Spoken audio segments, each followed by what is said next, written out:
Bienvenue sur votre web TV businessactuality.com. Aujourd'hui, nous recevons un des jeunes talents de la politique ivoirienne qui s'est battu depuis et qui continue de se battre.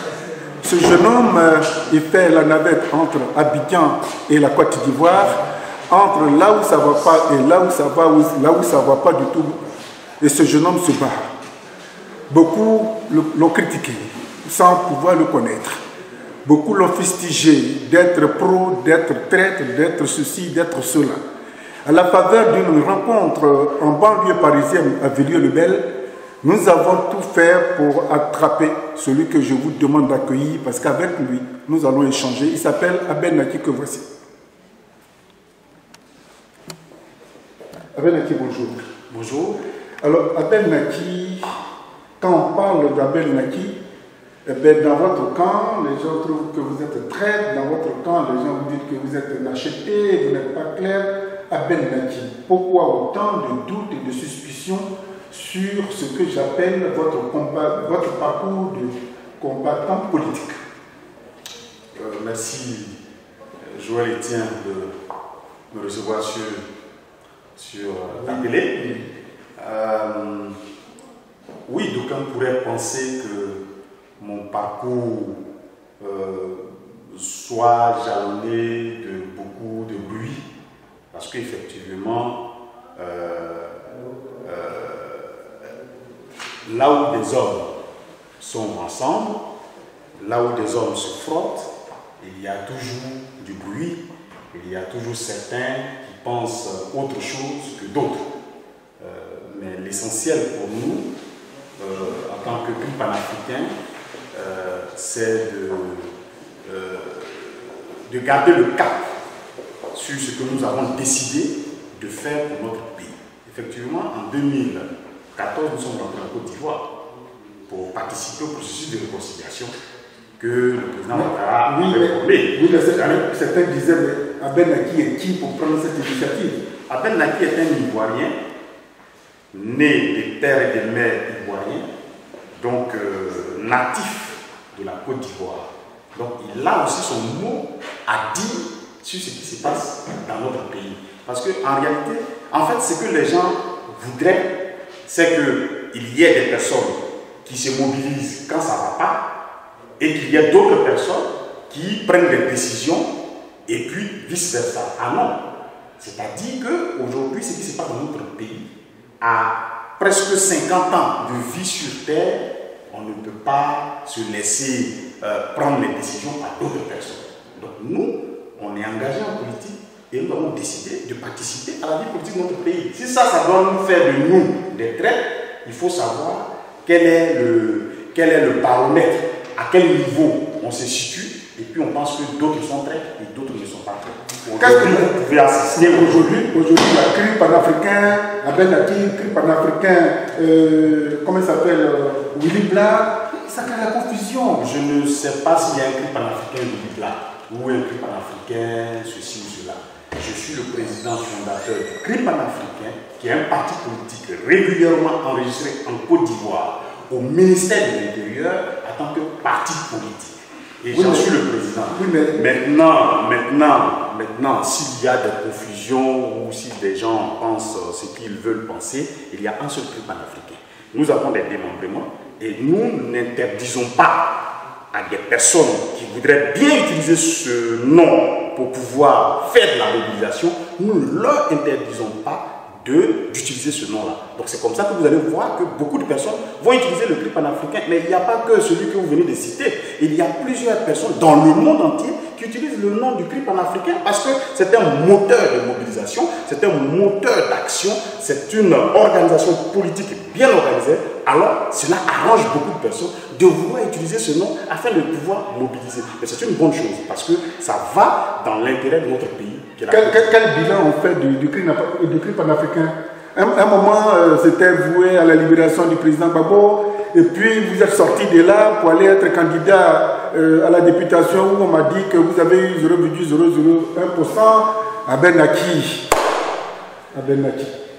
Mais écoutez, vous savez, dans la vie, un enfant, il est né, il grandit et il devient responsable. Nous sommes nés, lui, dans la mobilisation pour la libération du président Laurent Gbagbo. Chose que nous faisons toujours. Nous nous mobilisons toujours pour le président Laurent Gbagbo.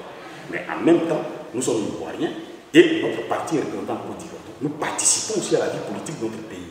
D'autant plus que nous avons créé notre parti politique, il est important que nous puissions nous présenter aux différentes élections. Vous me dites que j'ai eu 0,000, mais c'est une bonne chose.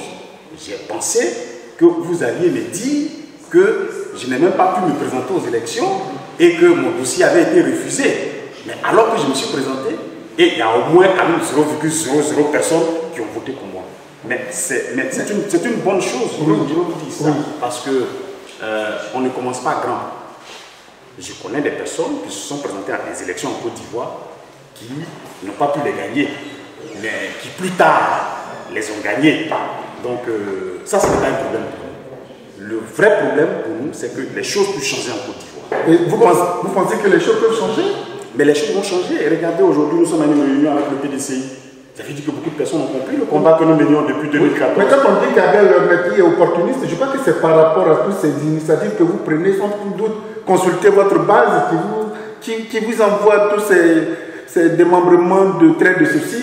Hier, vous étiez avec Baba Morifere, aujourd'hui avec le PDCI, vous étiez avec le FPI, vous avez vu avec Ahmed Bakayoko. Non.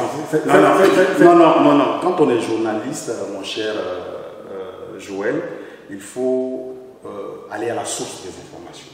Parce que vous mélangez beaucoup de choses. Allez-y, éclaircissez-moi. Vous mélangez beaucoup de choses. Éclaircissez-moi. Voilà. Je n'ai jamais été avec Ahmed Bakayoko. D'accord. Ahmed Bakayoko est ministre de l'Intérieur. Je rentre en Côte d'Ivoire en 2014, le ministre de l'Intérieur me reçoit. Quand il me reçoit, c'est une marque de considération déjà, vis-à-vis de ma personne, pour le combat que je mène. Il me reçoit. Mais il ne me reçoit pas parce que c'est un ami. Ahmed Bakayoko me reçoit pour que nous puissions élucider certains problèmes. Voilà. Parce que j'avais été accusé par ce même monsieur. Et donc, il fallait régler ce problème. Bref, vous me dites que j'étais avec Baba Morifere.